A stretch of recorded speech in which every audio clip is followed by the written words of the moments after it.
Iba't ibang pangarap ang natutupad. Sa One for All. Gusto ba niya talaga mag-aral? All for One. Sagot na ng Itbulaga at ng Asian College.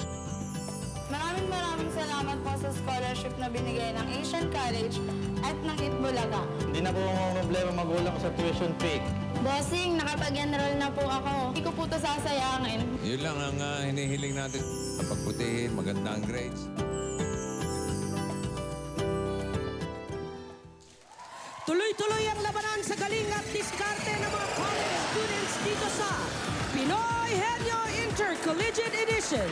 Here are your Henyo Masters, Vic Soto and Joey De Leon.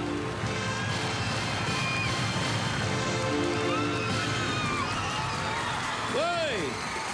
Tuloy-tuloy ang pagalingan ng mga university at college students dito sa Intercollegiate Edition ng Pinoy Henyo. Hatid ng Holiday Cheese Dog, Milk Magic Melon Milk Powder, Henyo de Pravia at Argentina Meatloaf. Vamos, Rapa. Rap, batiin lang natin pare, Sino? yung ex-wife ni Maru, kapatid mo. Si Mabel. Si Mabel Nadal. Bakit? Alam mo naman, sumama na kay Nadal. Sumama na kay Nadal. Ito naman si Maru, sumama kay Sharapova. Ano tingin mo?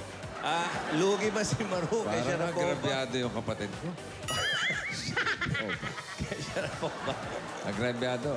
Agabyado. Dapat bumalik na siya kay Mabel Nadal. Okay, Mabel. Para sa pare sa mapapatunayan ng galing hanggang sa finals, may naghihintay na 2 MacBook Pro laptop. 400,000 cash. At Pinoy Henyo trophies. Pero sa ngayon, ito muna ang pwedeng mapanaluna. Pagtyagaan niyo muna mga pares natin. Hawak ng mga dabarkads natin. Ayan sila. Okay. Pinoy. Kilalanin natin ang unang pares from Arellano University. Charlene De Guia and AJ Grate.